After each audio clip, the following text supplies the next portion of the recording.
Okay, hello again. I realize now that I forgot to introduce myself earlier. My name is Megan Silon. I am the events and conferencing specialist at the faculty, and part of my role is also working with the student recruitment initiatives on campus. So thank you so much for staying for the second session. Now that we've covered the practical and administrative details about joining Stellenbosch University, we are shifting gears a little bit to probably one of the most important sessions that you could have, and it's something that we haven't really done before, and this is actually hearing directly from our students on campus. These students that are sitting in front are all currently studying at the university.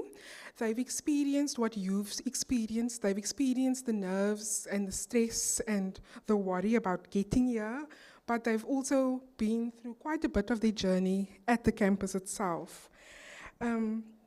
So they are going to share some of their journey, their insights, and their experiences to help you make a decision about your future. We are joined by 6 of our undergraduate students, and I'll introduce them briefly. Firstly, I've got Sharon. She is a 4th-year student studying MBCHB, that is medicine. And then Maisie, she is studying speech, language, and hearing therapy. I've got Dunay, she is 3rd year studying nursing. DeCarlo is studying dietetics in her 4th year. Owen over there is studying 3rd year physiotherapy, and then Michael is studying occupational therapy and he's currently in his 2nd year. All right, so thank you for joining us.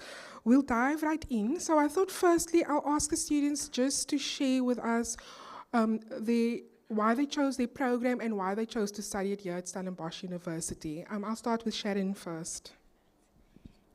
All right, hi everyone, my name is Sharon, and like I've been introduced, I'm a 4th year medical student, and the leadership role that I'm actually involved in, I'm outgoing MBCHB program representative, so basically in charge of all the class reps of MBCHB, but I'm also the 4th year class rep for medicine. All right, so why did I choose medicine? I always think it's a very funny story because I actually didn't want to do medicine at first.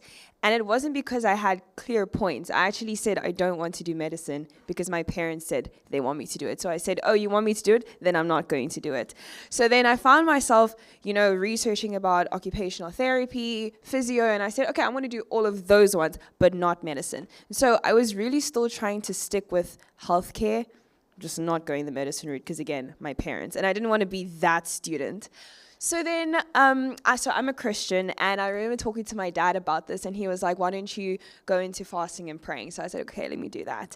And as I did it, 2 weeks prior, when I was in matric, I had a very good relationship with my maths teacher.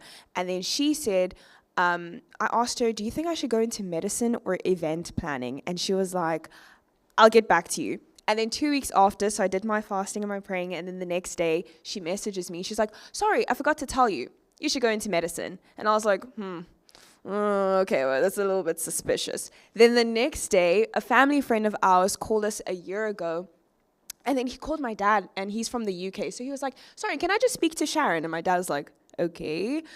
Comes upstairs, it's for you. He's like, hey, sorry, something just told me you really should go into medicine. And I was like, okay, second time. This is like 2 days consecutively. So I was like, okay, this is getting a little bit weird, but I think it's a coincidence. And then the 3rd day, my oldest sister messages me very quickly. He's like, hey, Sharon, I'm going to put you into med school. So I was like, okay, I hear it loud and clear. So I decided to take that leap of faith. And honestly, I'm so happy here. Like every day. In fact, the other day when I was with a patient, I was just realizing I really, really love this degree. So I think I'm where I need to be. And then in terms of why I chose Stellenbosch, so initially my sister was at UCT and I wanted to go to UCT. So then I got accepted, but then I remember speaking to a friend of mine, she was in 4th year and I was in matric. And she was like, you should really consider Stellenbosch because of how practical it is. And if you want a good work-life balance, you're going to get it here compared to at UCT. So I decided again, you know what, let's take that leap of faith. UCT gave me my offer, but I said, let me wait. So Stellenbosch was like kind of giving me some time to wait and ponder, and I was like, come on, Stellies. Then I got it, and then as soon as I went into welcoming, whew, I said, there we go. That was the tick I need. And honestly, the lifelong friendships I've made, absolutely amazing. So that's my story. Not Stellenbosch playing hard to get. Macy, can you tell us about your program, why you chose it, and why you joined Stellenbosch? Hello, everyone. You guys are looking fantastic today. Slay. My name is Macy Twana, and I am studying my third year in speech, language, and hearing therapy. I am from the Eastern Cape in a small town in Gqeberha called Itinaga, and I am the outgoing executive for the Kid Society for Community and Outreach and one of the volunteers for the Disability Unit, which is fantastic. And I encourage you to do that if you are interested. I chose this degree because of a TV program, actually, which was very funny. I was watching a TV program, and someone that was hard of hearing shared their experience, how their right was kind of dismissed, for lack of a better word, because the nurse could not really communicate with them, and so they had to bring in a family member in order for them to communicate successfully with them. And I said, not on my watch. And then I searched for careers, and I found speech therapy. I chose Stellenbosch University because where I'm from, Stellenbosch is is the land of the great. You know, like every top achiever from my school applied for Stellenbosch University, and they got accepted. So I thought, why not? Because I want to be one of the greatest as well. So then I chose Stellenbosch University. Yeah, cool. That is true. I experienced it self. I didn't study in health sciences, but when I was applying for jobs as well, when I heard Stellenbosch and the people get that look like, you know, that. Danae, your turn. Hi everybody, so my name is Danae. I am a third year nursing student. I am the third year class representative as well as the incoming program representative for nursing for next year. So that's fun. So I didn't choose nursing. I feel like it chose me. So I initially also didn't know what I wanted to do. So I went into, hey, let's go do psychology. Like, let's take the long route. Let's do the bachelor's. Keep my options open. And I got about halfway through the year, and everyone told me, you don't look happy. And I was like, I'm not happy.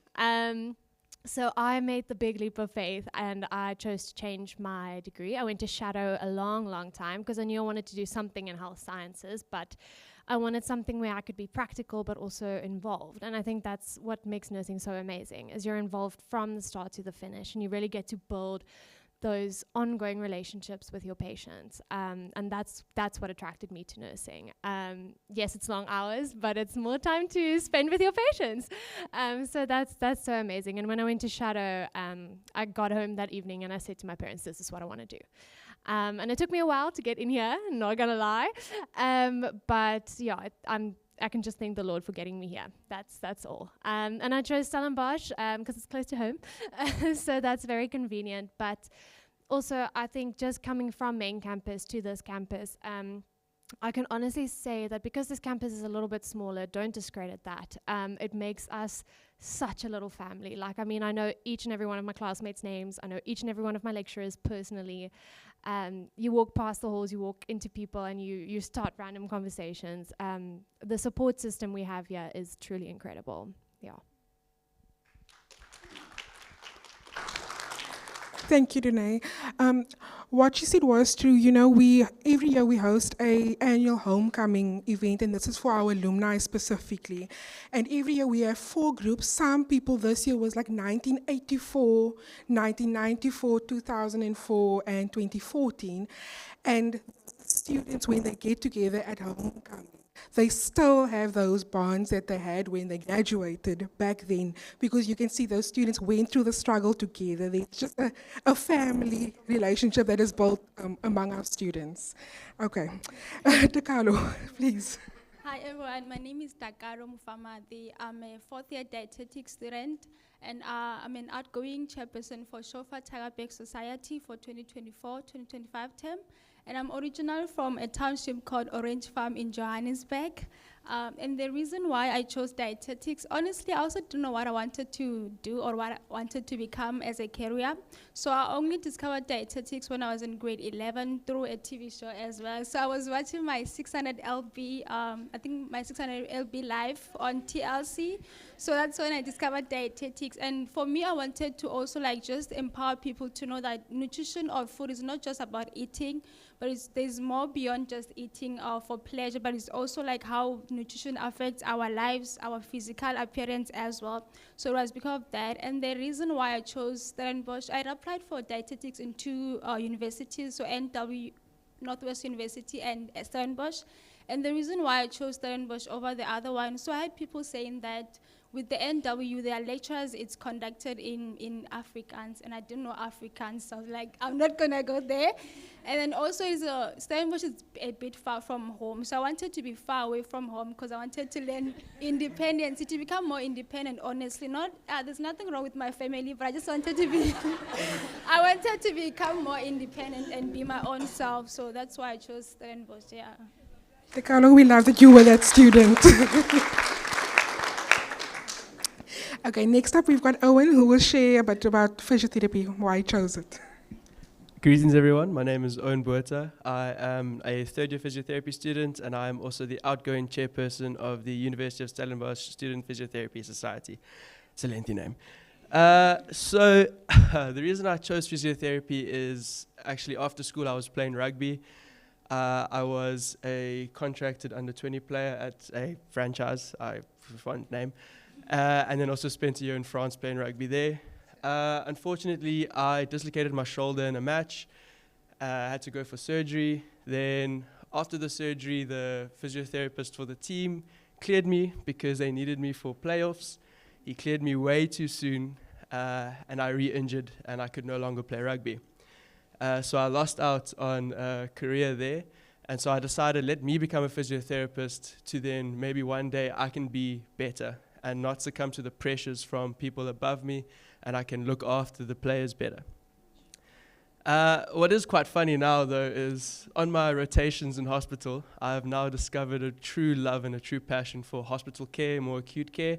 And I'm actually leaning more towards being a physiotherapist in a hospital, looking at neuro patients, so after strokes, after spinal surgeries, teaching people just to live again. So, loving it.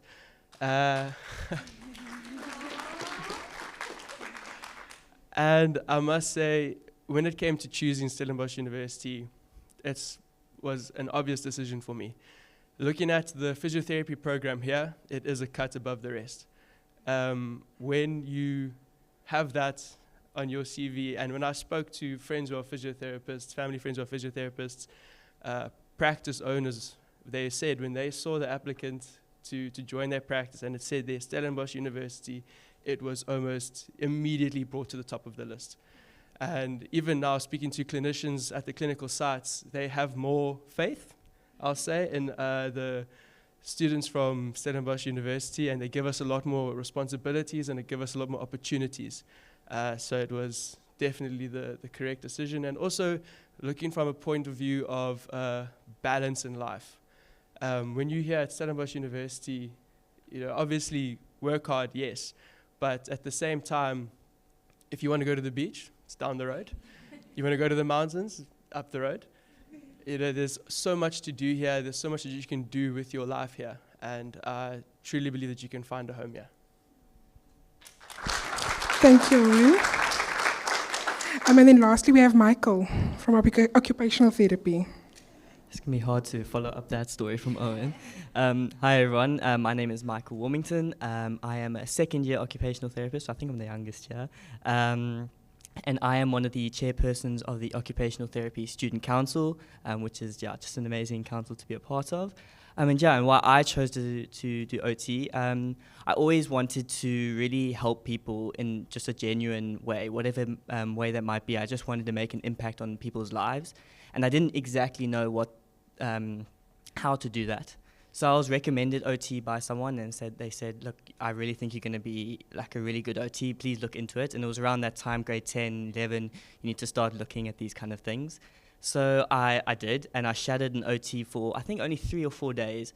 And just within that small amount of time that I spent with that OT, I could see the impact and the difference that this person had on these patients. And to be able to have that impact on a person's life within such a short period, I knew straight away that this is really what I wanted to do. And it's so broad, OT, and you can't get bored, is what we all say. Like, there's so many different areas, and there's an area that will meet anyone. Your personality might be completely different to another student in your year group, but you can still find 2 areas of OT where you can really make a big difference. And the reason I chose Stellenbosch University, I just think it's an amazing part of the world, as Owen and everyone said. And also just think the people make a huge difference. I think others we spoke about here, but like all the lecturers know who my name is, and I'm like, and I speak to Stellenbosch or a main campus or other universities, like, how do they know your name? Like, so it feels like a weird thing, but for me it doesn't feel like a weird thing. I know everyone's name in the class, as you guys said, so it just seemed like a no-brainer. And being here during welcoming, I knew straight away that I made the right decision. Thank you so much, Michael. I think one of the most popular question is like, what is a day actually like in your programs? And I've got 3 of our students will answer that question for us. I know Lamise also mentioned that you might only hear from your kids like after 5, 6 in the evening. But I thought I'll ask Danae first to just tell us a little bit about what a day is actually like and how she balances her lectures, the clinical rotations, as well as her personal life. So I said to her when she asked me this question, it's a very difficult question because every day is different. And I think that's the nice thing about all of our programs is no day ever looks the same. And for someone like me who doesn't really like routine that much, that's really nice because you get to do something different every day. So especially in the different years, obviously your lectures change and you go into clinical spaces a lot more as you go up the ladder of the year groups. And that also makes a big difference. So for me currently as a 3rd year, I've got placements on a Monday and a Tuesday. So I get up at 4:45 and then I leave at 5:30 to the hospital. And then Mondays I work from 7 to 1 and then I've got some class in the afternoon. And Tuesdays I work a nice 7 to 7. I'm currently in maternity, so I'm catching babies all the time, which is really fun. And then Wednesdays to Friday, I just have class. So usually my days run a 9 to 4. Sometimes we start at 8. It depends on what class we have. And I typically have about 2 lectures a day. So our lectures are a little bit longer. My lectures are usually 3 to 4 hours long. Don't worry, you get a break.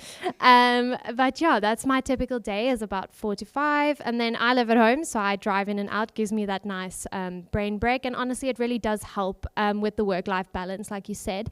Just to separate being here and then having your life outside of campus. I think that's very important. Even if you are in res, I was also in res. Take the breaks when you get the breaks. I think that is very important. Make time to socialize, but also keep a schedule. That helped me a lot. So if I had any work to do, I would plan time out to do that and then plan your social life. It sounds ridiculous, but if you need to plan a time with your friends, plan it in. That's okay as well. It is very important to take those breaks when you need it. You're gonna need that support and the laughs and the chocolates and the coffee on the balconies. You're going to need that. So don't be scared to take those times for yourself as well. It's very important. Yeah.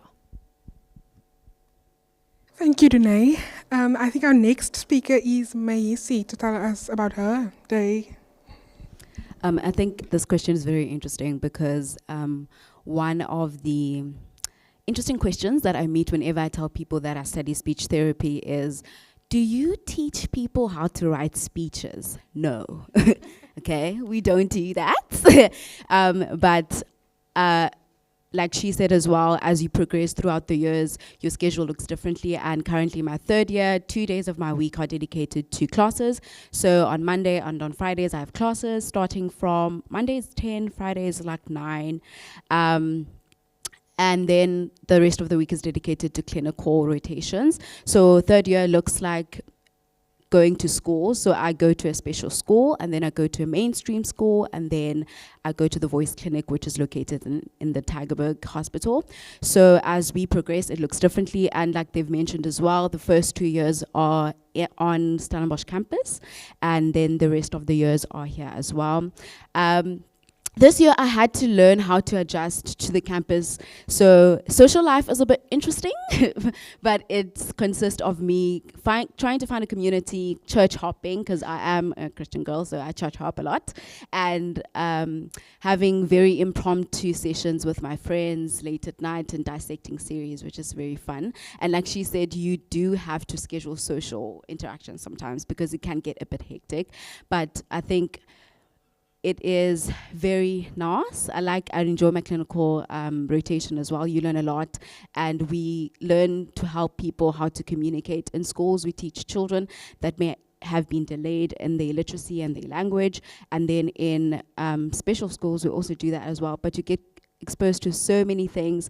One of my interests was AAC actually, and AAC is a different way of communicating other than spoken language. So then you get exposed to those different things, and as you progress through the degree, you get exposed to the different areas that we work at as speech therapists. So funsies. Thank you, Macy.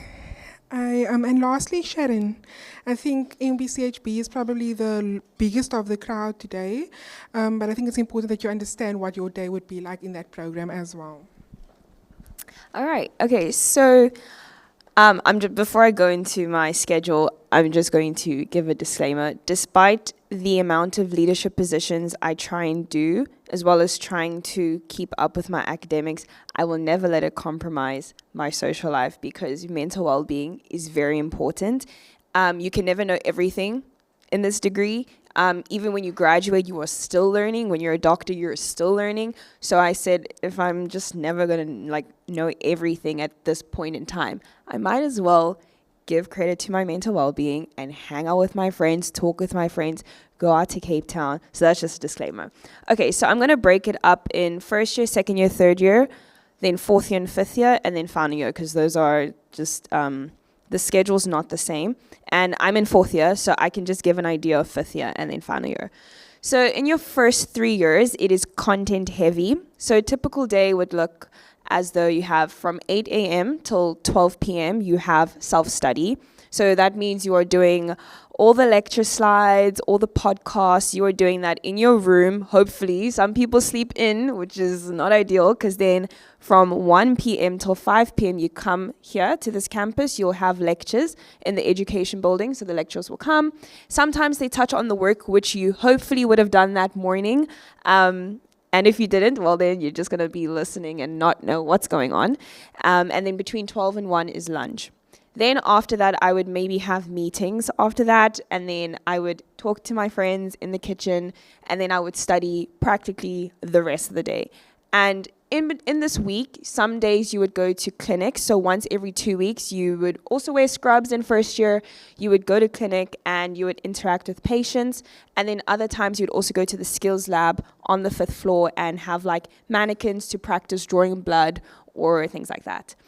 Then in your 4th and 5th year, we call it the pre-apprenticeship phase.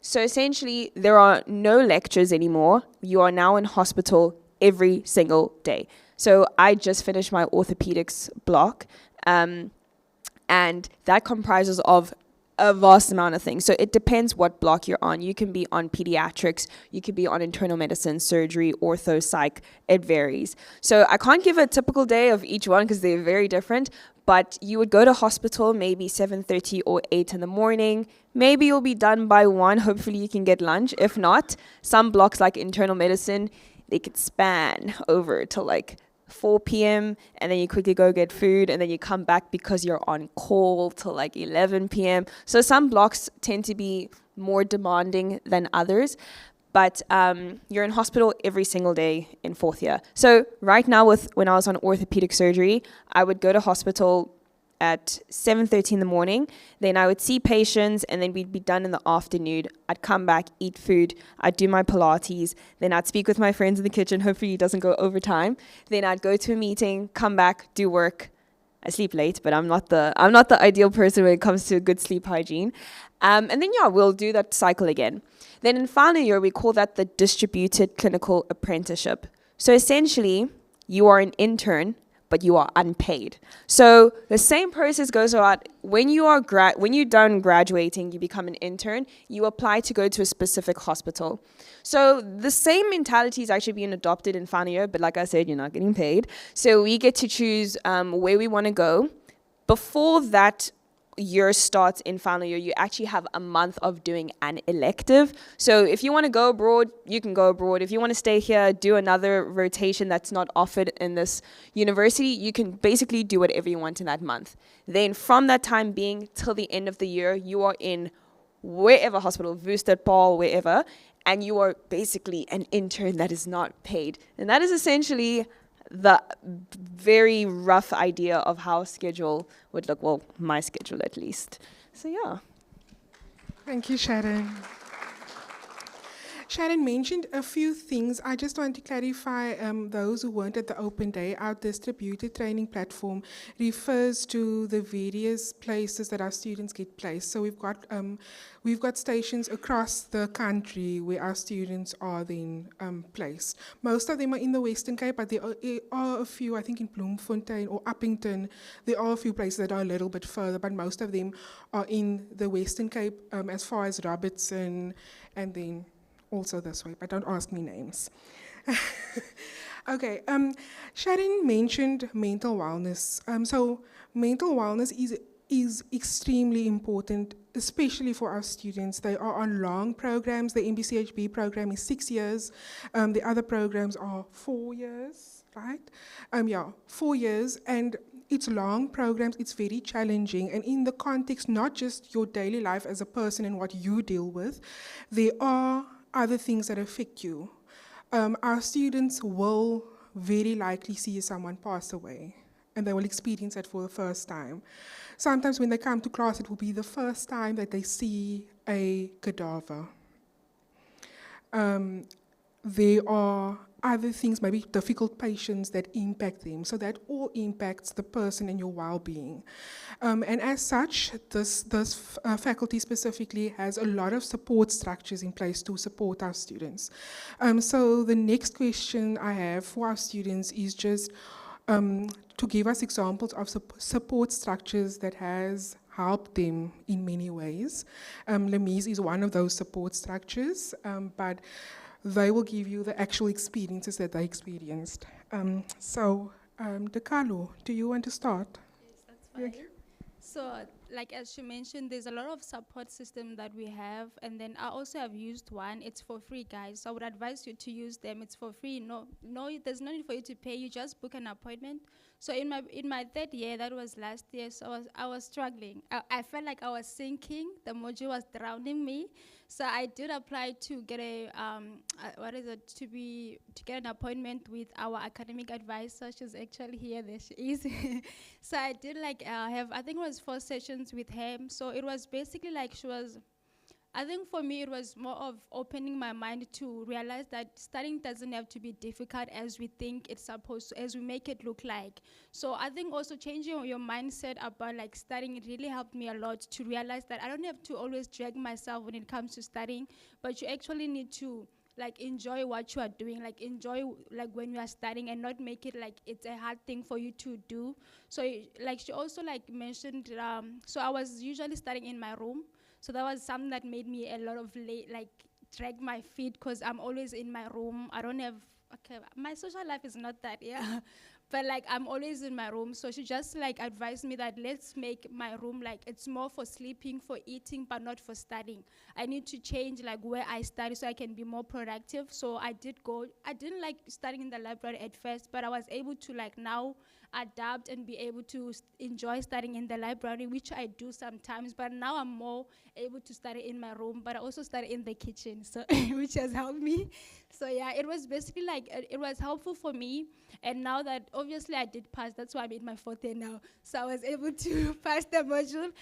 So I think it's just for you guys to be able to use the services that they do offer, whether it's academic advisor, psychologist, or whatever, anything that you'll be able to, if you are, whatever you are in need of at that time, use those opportunities, because you really need them as a student, not just studying, but you also need to take care of your mental health, as they mentioned. So that was just my experience, yeah. What do you have? Thank you, DeCarlo. I think we're going to have Michael next. Yes, thank you. So for me, especially from a second year and a OT side of it, I think the mentorship program such an amazing program that Ms. Chetty spoke about a little bit earlier.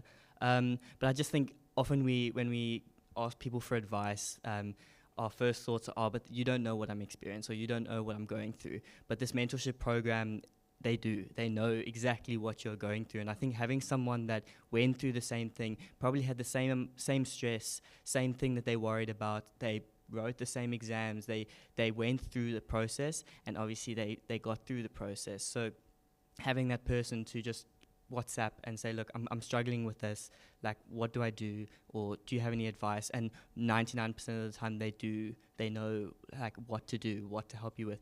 And in the slight chance that they don't know what to do, they know who to tell you or who to direct you to. And I had amazing experience with my mentor when I was in first year. From a logistics point of view, when you obviously from Stellenbosch campus going to Tygerberg campus, there's a lot of logistics that happens, and they know what to do. They say, okay, go to this person, you need to do this and that, and it puts a lot less stress on that, and you can focus more on the bigger things. And I it really spoke to me, this program, and I'm also now a mentor for the first years, so it really did speak to me in a really good way. So, yeah. Thank you, Michael. Owen, can you share with us, please? Okay, so last year there was some issues, personal life issues, with a sickly elder family member who had no one living nearby her. She's up on the West Coast, and it then became something that I had to then look after, and it became my responsibility. So it took a lot of my time, a lot of my effort, a lot of my energy, very draining. And second year physiotherapy is also very demanding in a way that it will challenge you to always be pushing yourself to learn as much as you possibly can. So very good year, but obviously with the added stress, it didn't help. And it all came to a point where, due to my exhaustion and my focus being elsewhere, I ended up missing that there was a communication that they changed the time of one of the assessments. They did it with more than enough notice, but like I said, I was distracted, and so I missed it. And I went to my coordinator, very special lecturer. He knows, he is actually here today. Very special man, he's sitting back over there, Mr. Titus. And he said to me, listen, Owen, like, it's okay, take a breath, you'll be fine. And he then asked me one very simple question, are you okay? I broke down in this man's office. There were tears. I felt terrible afterwards, but this poor man had the box of tissues ready, so he's used to this. And what he did is he directed me to the student counseling facilities, which we have on campus. They are on main campus, and they also have a site here for you. And I said, okay, I've never seen any form of counseling or psychologist or anything, but I'll give it a go. And I went, and it was the best thing I could have done. And it just helped me sort of get my own life back under my own control, get my ducks in a row. It helped me get mental clarity of that there is a way forward, and that this isn't the be-all, end-all of life, and there is a way to get through it. And then got me through other issues about, missing out on my life as a rugby player and so forth. And I can say that coming from an environment where we don't often talk about emotion and having them, it definitely made a big difference in my life. And I can say that student facility is so unbelievably important. And I will encourage you to, at the first sign of trouble, go and make your appointment. It is for free. And they are amazing, they are unbelievable, and they will look after you and help you. Don't wait for when it's a bit too late. Thank you, Owen. I cannot agree more. Our students do need to ask for help we will only notice when we notice the marks are not looking so great, but that takes time to get there. Or the student has missed so many classes. That's the time where staff will notice, and then they can ask you. But when you are experiencing something, don't wait for it to be the worst it can be. Ask for help. Just let anyone know, whether it's a friend, your lecturer, whomever. Just let anybody know, and someone will guide you to the right person. Okay, thank you. That is all the questions that I've had for the panel, but do you have any questions for our students today? Please, student questions. Any questions? Okay, thanks. Okay. I think this one's for the MH, I think, what's the name? MBC. For medicine. Yeah, for medicine. Yes. Would you do anything differently, knowing what you know now in your first year? Okay, that's a good question. Would I do anything differently? I think in first year, so first year, first semester was great. I had a lot of time to relax. I took 3-hour naps. It was great. Then we came to second semester, anatomy and physiology. It was a massive jump. So I was getting my academic self on board. I was in the library for hours and hours and hours on end. If I was in my room studying, I would fall asleep at my desk. Very, very unhealthy habits that I built up. And so I would study hard, really hard for my assessments, because this is what I'm used to from high school. And then I would write my assessment. I remember writing neuro. My goodness, that was a horrible paper. And I remember being so hard on myself. In fact, my friends and I would say, oh, let's go to a restaurant. I would punish myself and say, no, like, I deserve, like, I must sit down here. I must think about what I did. Oh, okay, I wasn't that bad. But I basically would mentally punish myself because I'm like, I put so much time and I still didn't produce the results. So what I would do differently is really, and I've worked on it so much better now, change my mentality, and I would say give yourself grace. I think high school has really, really honed this inappropriate and this toxic mentality of, okay, I've put in so much effort, now I haven't produced what I wanted, now shame on you, you must do better again, you know, now I must deprive myself of this or this or this. No, that's not the case at all. And sometimes you might even just be burnt out. And so that's why you weren't able to take in all of that information or perform to the standard that you're used to. So honestly, and some of my peers still need to learn this, but it's honestly giving yourself grace and taking rest days. It is so important. I know we keep talking about mental well-being, but we've seen it in a lot of our students in first years as well that have been not doing well. They're not coping because they put so much pressure on themselves. So yeah, giving myself grace. Okay, any other questions?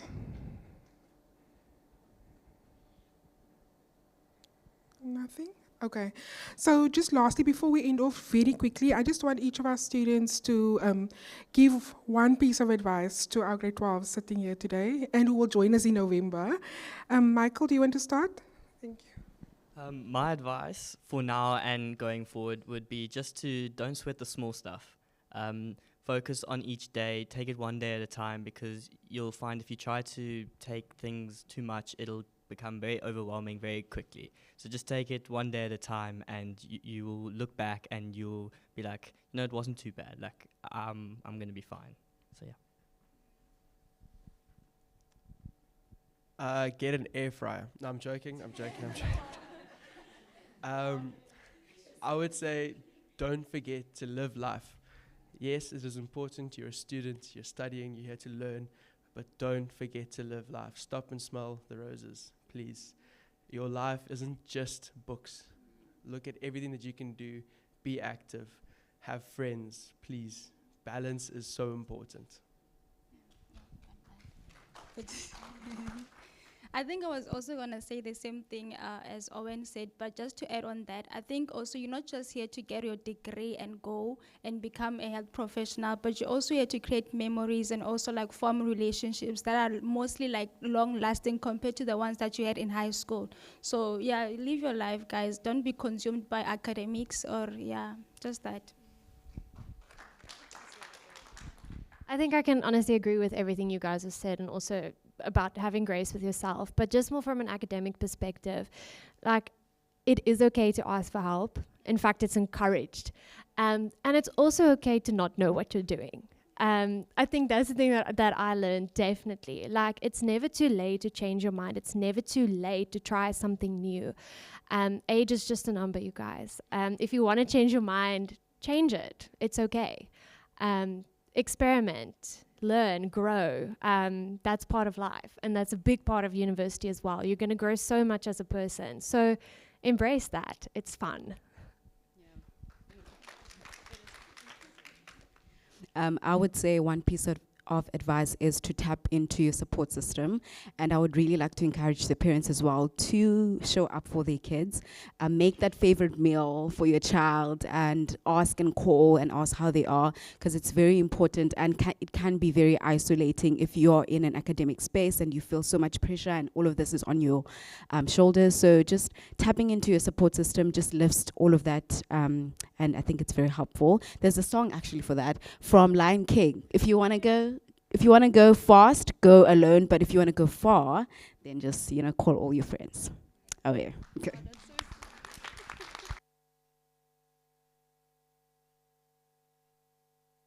Okay, so advice from me.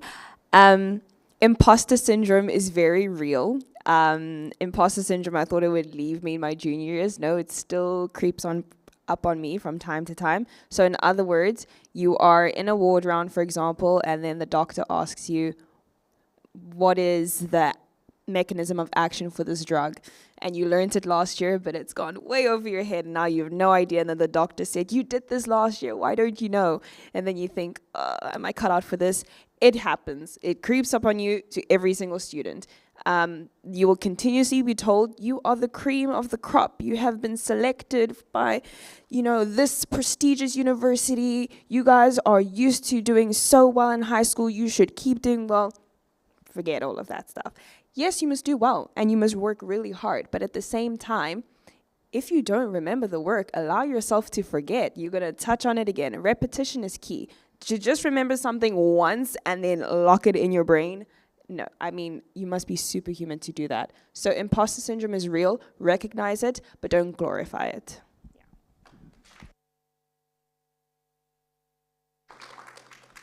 Okay, thank you so much. If I may also add some advice. I see you all at first year when we do welcoming. I plan your welcoming ceremony. I also plan your pledge ceremony. So when we say goodbye to you, we cry with you and we laugh and cheer on the first day of your first year as well. But I do want to also say, remember that while you are here, focus on being a whole person as well. Because as much as we train you and support you while you are here, when you leave after pledge ceremony, you are on your own in the hospital. Imposter syndrome is going to be a thing because you'll be expected to work. You'll also be earning money for that work now. So now you can't even say, let me ask someone. You can ask, but there is an expectation of you. So try to learn to be a whole person that can deal with life, make decisions, take responsibility for yourself, because that's the stuff that you are going to need once you leave the campus. Okay, so thank you so much. Thank you to our panel for being here this morning. I know your week was rough. You were truly amazing. Thank you so much for all of you for joining us today. We do still have our students in the atrium. You are welcome to speak to them, to speak to these students if you have some more questions and you maybe didn't feel comfortable asking here.